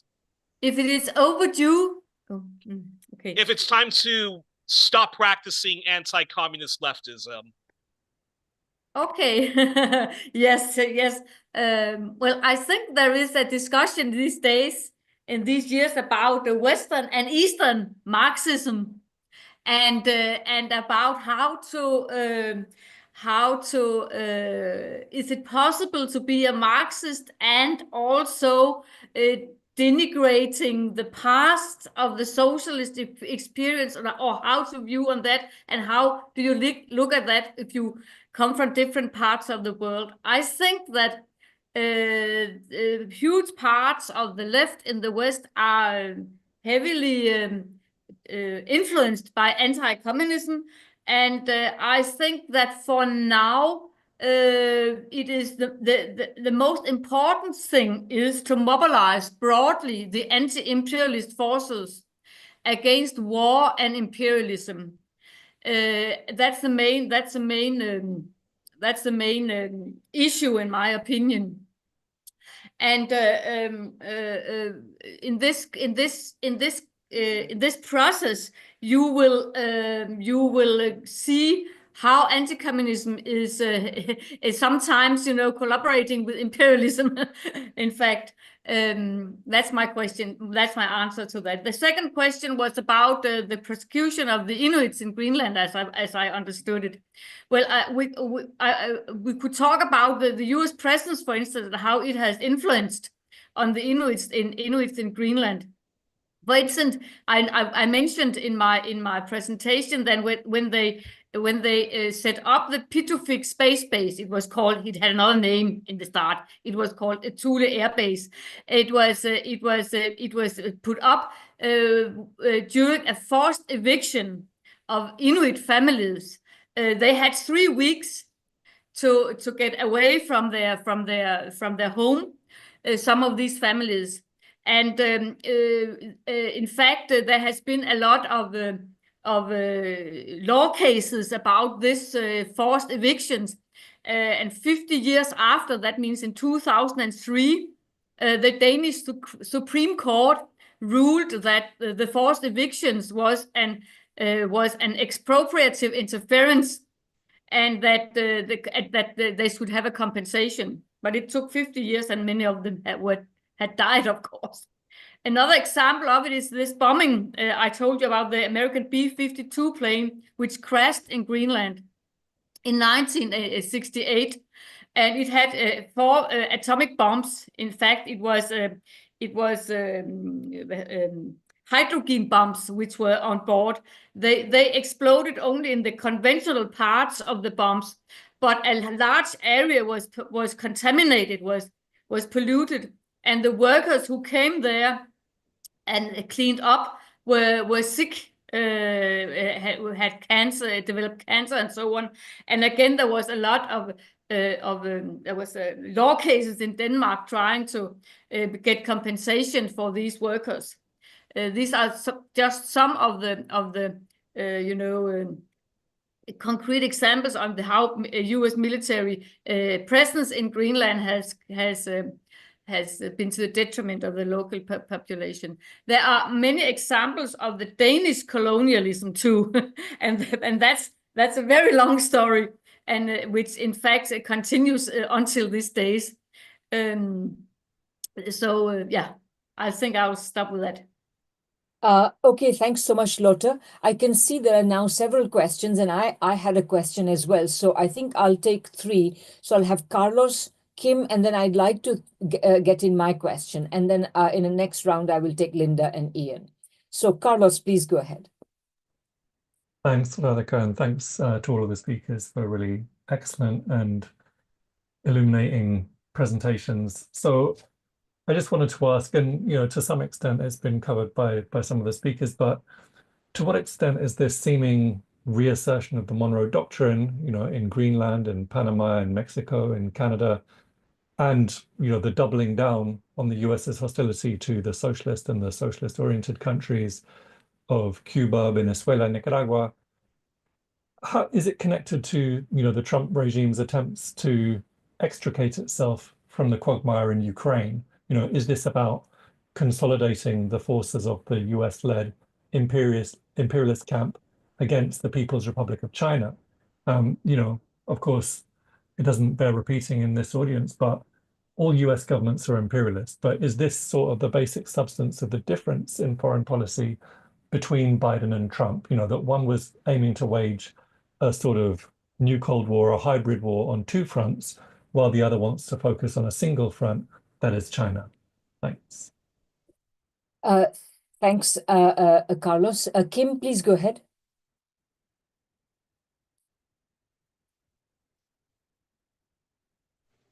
Okay, can you hear me? Okay, good. I just wanted to ask, it seems to me that everybody is talking about the resurrection of the Monroe Doctrine. Can you please comment on why now with regards to the geopolitical economy of the US? And I think that's kind of related to Carlos' question, because it seems to me that this push for the Monroe Doctrine is related, that the rise of the US must be contingent on the fall of China. So that's kind of where my question is, the geopolitical economy of the US currently. Thank you. Thanks, Kimeng. And my question, and I should say that Tings has had to leave and Carlos may or may not be here, but my question is for all the speakers who can briefly respond. And Carlos, I'll let you go first if you want, if you're still here. So the question is basically that, we have all discussed Trump's aggression, but we are also, all the speakers have said some or the other thing, which clearly shows that the United States is not necessarily in a position to sustainably carry out these threats. So what do you feel in each case are the main factors that are essentially going to work in the favor of Trump's intended victims? If you could please address that a little bit. So I don't know who wants to go first. Maybe Lotte, I can see you, so why don't you go first, and then Othón, and then Carlos, if he's there, and Dimitri. Yes, I think that when you speak about the Monroe Doctrine today, well, history never repeats itself. And if it repeats itself, it is as a tragedy or comedy. So you cannot. I think you should view this in the concrete context of the world today. I think that I don't know if you read it, but in January, in the late days of January, Marco Rubio gave an interview to an American journalist, and it is published on the American Foreign Department's State Department's webpage. He spoke about the strategy of the Trump administration around the world. Here he says that it was not normal for the world to be unipolar. This was an exception. It was an anomaly. It was a product of the end of the Cold War. And now you have, he says, now you have a multipolar world, multiple great powers in different parts of the world. So I think that the coming to power of the Trump administration represents in that way a recognition of the actual international situation, a recognition of the fact that US is not able to act as it has acted until now because it is getting weakened too much. So in this situation, US is kind of, make America great again. They are having a strategy for building a strong United States of America to be the biggest, the strongest of these different poles in the world, to compete with them. And I think that's why they are concentrating on the Western Hemisphere, in fact, because they are making kind of an American fortress, if you might say so. So the Monroe Doctrine of today is in this situation, I think, and I think that also this is also connected with the Ukraine war. Europe, for instance, Europe wants a relentless war in Ukraine. They don't want to stop the war. USA want to stop it. Europe doesn't, and USA want to stop it because it is against this building of this fortress America. Yeah, that would be my answer.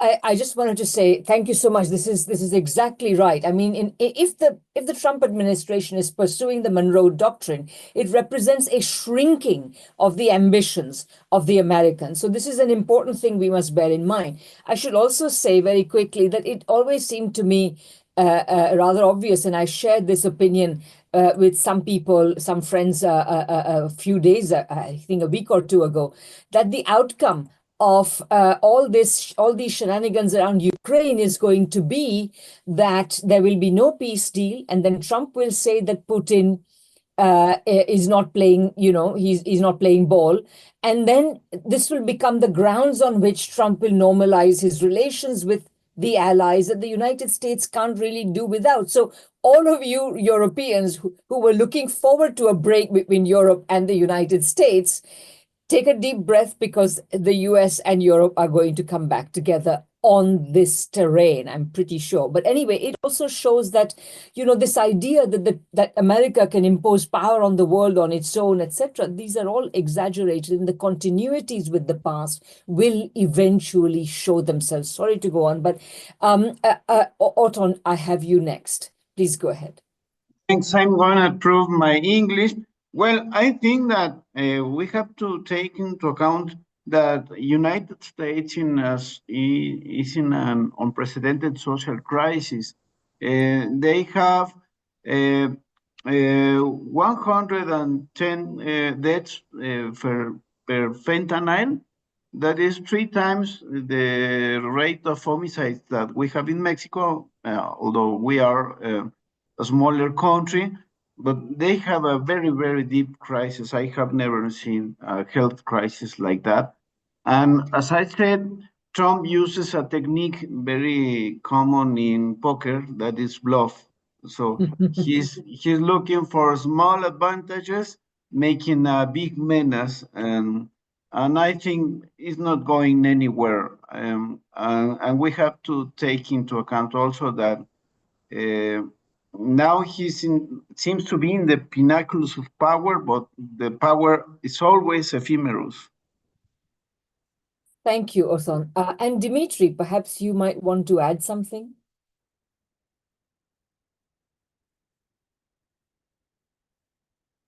Okay, if Dimitri is... Oh, there. Dimitri, would you like to add something? Can you unmute? Okay, let me see. You can't unmute yourself. Ask to unmute. There. Can you unmute? There. Yes. Yes. I'm going to repeat a view that I expressed in my presentation, which is that I don't really think the Monroe Doctrine is distinct in any meaningful sense from the project of global hegemony.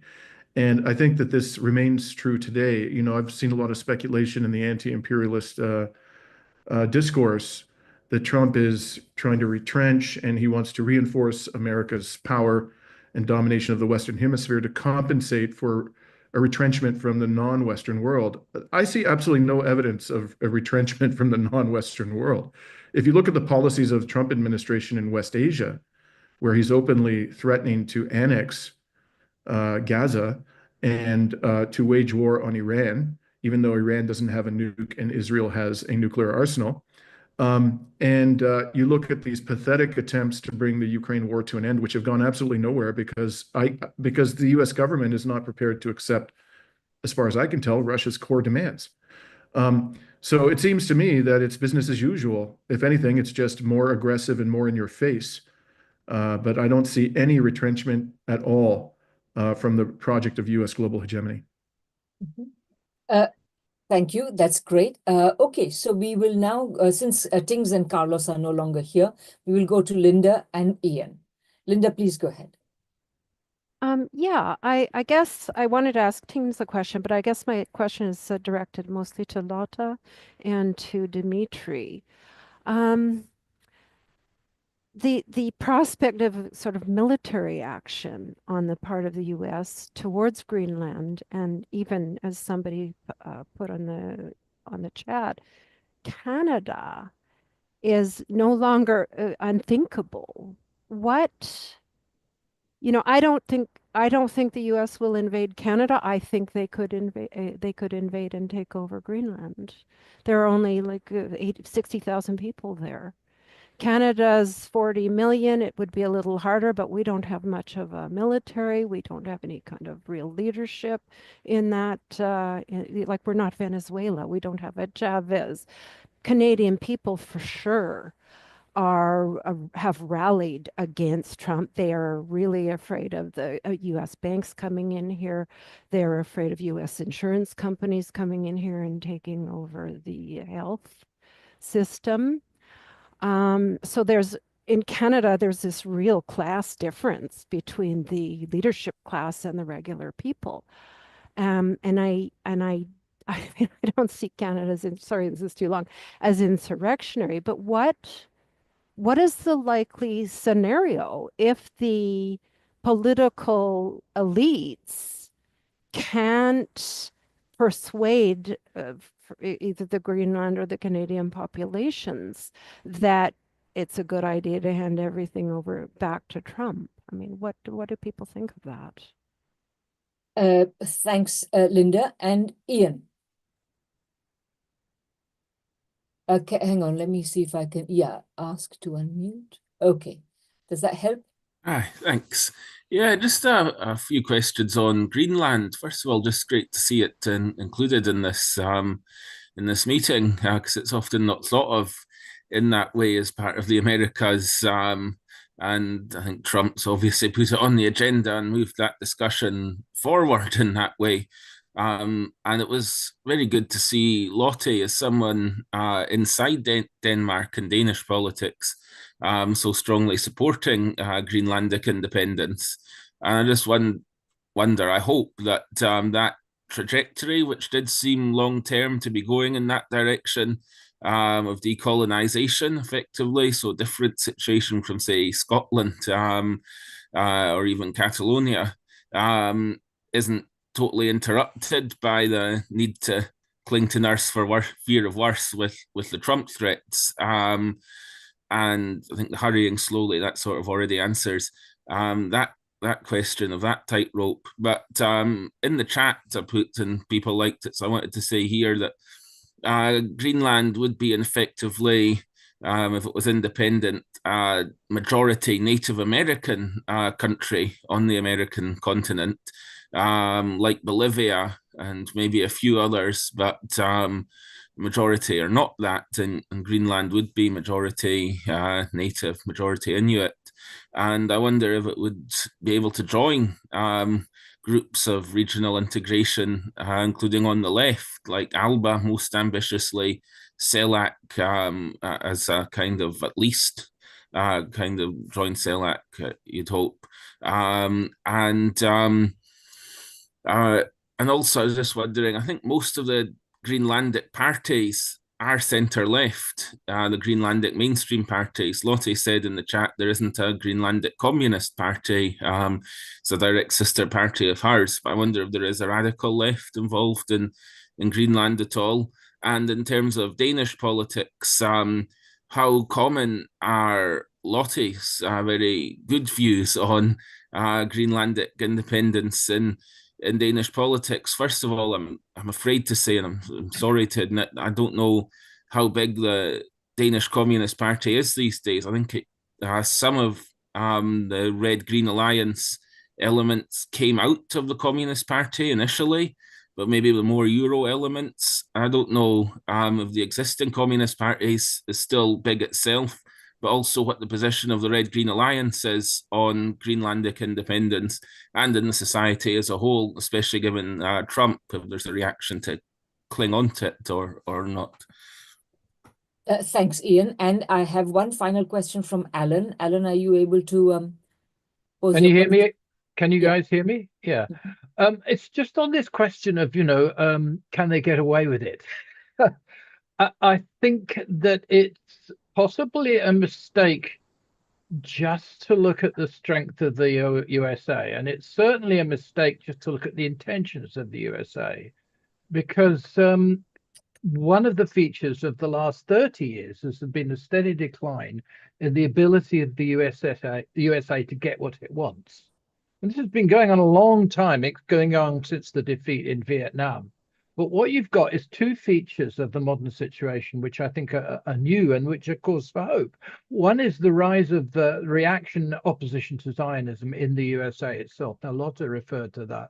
I think that's phenomenally important. I mean, I haven't seen anything like the scale of mobilization that's now going on in the USA and the depth of feeling and the courage of the people since the Vietnam War. I've not seen anything like it, right? So this is new. But the second is what's happening in the army. And Othón referred to that in the chat.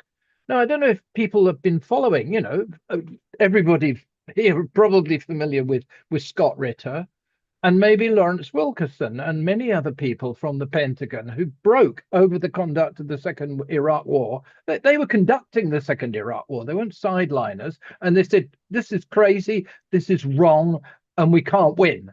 And military people sometimes understand when they can't win. Now, Wilkerson was actually proposed by Tulsi Gabbard as a candidate for the Deputy Defense Secretary. I think I haven't got the post right, but it was a senior position. That's a serious breach. Now, that was immediately withdrawn. But the point is this, I think there's a fight going on basically in the American bourgeoisie. I mean, we know about the fight between Trump and the Democrats. It's a fake fight. But there's stuff going on within the Trump administration. I mean, Rubio is not the same as Witkoff, right? They're poles apart, right? But it's not out in the open, so it appears chaotic.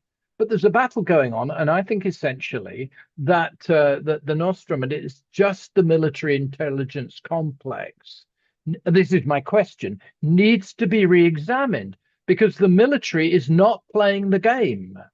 And if the military says we can't do it and we're not going to do it, and if, you had this guy, this young soldier who burnt himself to death in protest about what was being done in Israel, if the military becomes an unreliable instrument, then many games change. I think the problem is that the left, I'm sorry about going on, but I'll finish on this point, that the left has not grasped this. And it's still incredibly confused, even the far left. I mean, for Yuri, I have to say I was very disappointed at the speech of Martens, the president of the Belgian Workers' Party, in which he more or less echoed the propaganda of the Euromilitarists. So it's not just even the social democratic lefts or the liberals, it's a pervasive current. And this relates to the point about anti-communism, that we have to overcome that legacy in the US, that this is knee-jerk hostility to Russia, knee-jerk Zionism has to be overcome. We have to get a consistently anti-imperialist far left. And that, I think that's one of the things that the IMG exists to create. But it's a long uphill struggle. But the forces are there. It's the understanding, in my opinion, that's missing. That's great. Thank you so much. And yes, absolutely. I've said earlier, I've drawn your attention to the International Manifesto Group website, and everyone who's interested in creating an anti-imperialist left worldwide, and especially in the left, please join forces with us. So now I will go to once again to the three speakers, beginning with Othón, and then what's happened here? I don't. Okay. If your question, Peggy, is very brief, I will take it, and then we will give everybody about 3 or 4 minutes to respond. So, Peggy, do you want to put your question?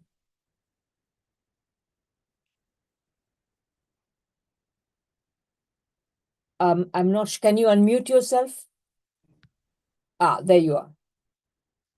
Please be brief. You are unmuted. Oh, no, you're not unmuted. I don't know what's happening. If I can't seem to unmute you. There, There you hear are. me now? Okay, I just want to ask that in addition to the emphasis on anti-imperialism, which I presume means imperial capital, that there is some more greater influence and hope for international proletarianism. The technology and it is so much more possible now. Great. Thank you so much. So I would like to go back to the 3 speakers, and I'd also like to remind them that Carlos's very important question did not get answered. To what extent do you feel that what the Trump administration is doing is really reorienting the United States' international posture from targeting Russia to targeting China? So please give us your thoughts on that as well. Othón and Lotte and Dimitri. Well, I would like to refer about the army and the division. You saw in the press that there was someone in the room from the press that entered in a military meeting, and I think that was a filtration. I don't remember the word. Maybe it's dangerous in some scenarios like Yemen, for example, where the army could bomb indiscriminately some weak places. And now in Mexico, there's a question if all declaration of criminal organization as terrorist could be made for U.S. intervention, military intervention, but this has not happened here because it seems to be there's a stable agreement that U.S. military doesn't enter the U.S. So obviously. So that's what I can say. And I don't think that Trump has good advisors on military issues. And I also read that there was an agreement, silent agreement between officers from US and China for emergency cases. Thanks so much, Othón. Lotte, would you please like to add anything? Yes. Linda asked about military intervention. And I think that, I think we all realize that we live in a world where everything is possible and nothing can be excluded. And I think we also live at a juncture where many things are not decided upon yet. Many conclusions cannot be made yet. Many things are changing in these times, and you have to follow them closely and see the tendencies. I think that a military intervention from the United States in Greenland would have unforeseeable consequences. Unforeseeable consequences for the alliance, for the whole alliance system, because it is considered NATO territory. So I think that it is this speaks for the military intervention as the last resort, so to say. That would be my question, my answer to this. To Ian, I will say that I think that Greenland, first and foremost, needs peace and not pressure in order to decolonize, to have the possibility to decolonize and have its independence.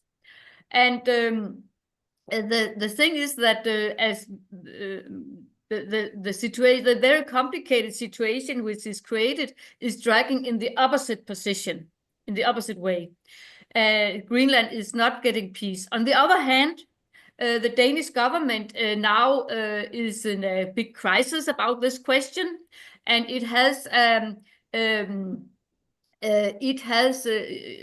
well, you see, for the Danish government, for the Danish ruling classes, Greenland has always played a very important role, because Denmark would be nothing in the NATO alliance without Greenland. So Denmark is very keen of maintaining Greenland in some way, because they will lose all influence in NATO if they lose Greenland. Yes, I think that the independence process for Greenland is complicated, and I think that because there's a lot of economic questions to be solved. There's a lot of alliance-making problems to be solved. The mining question, which the minerals, well, the truth is it's very difficult to drag out the minerals of the Greenlandic subsoil. It's very difficult, very expensive, takes a lot of time. So there's many questions here to be solved. And that's why I say they have to have peace to make this process. And I don't think that as a communist in the old colonial power, I should make any advices for the Greenlandic people and how to do these things. They must decide themselves. There are 5 political parties. You asked about the political parties. There are 5 political parties in Greenland in the parliament. And one of them, IA, Inuit Ataqatigiit, is a left-wing socialist party, you might say, and it has its root in the revolutionary and communist forces in the 70s, but now it's more pragmatic, you might say. But it plays yeah. And then you have a social democratic party, and you have a social liberal party, and now you have a new party called Demokratiet, which had very much, it gained many voters for the last election, and it's an ultra-liberal party. Yeah. So there are many political forces in Greenland, and it's too far, it's too late, it's too soon to say how this shift of balances will influence on the independence process. For the movement in Denmark and the communist movement, I think this would be worth having a webinar only on this question.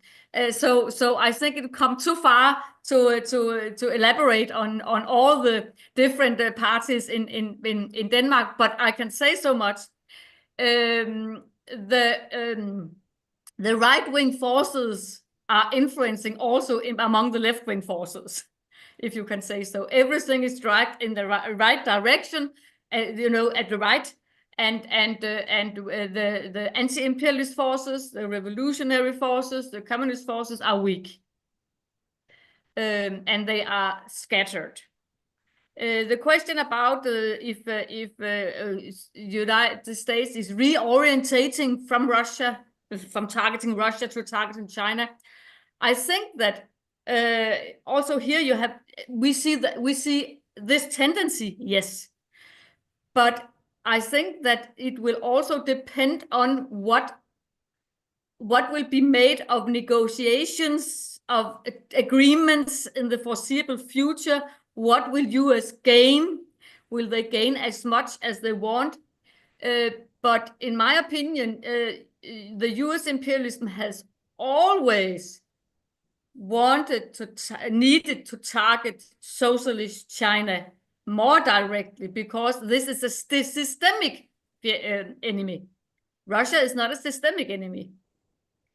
China is a systemic enemy. So I think that this tendency exists, but you have to see how all these contradictions between the different forces which are negotiating everything for now, how they will develop.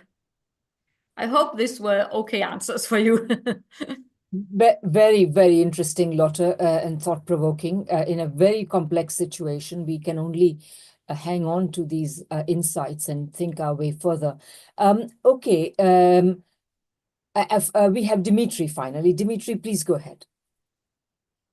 So as I understood Linda's question, she was asking about the prospect of military intervention in both Greenland and Canada, and I think the answer is different.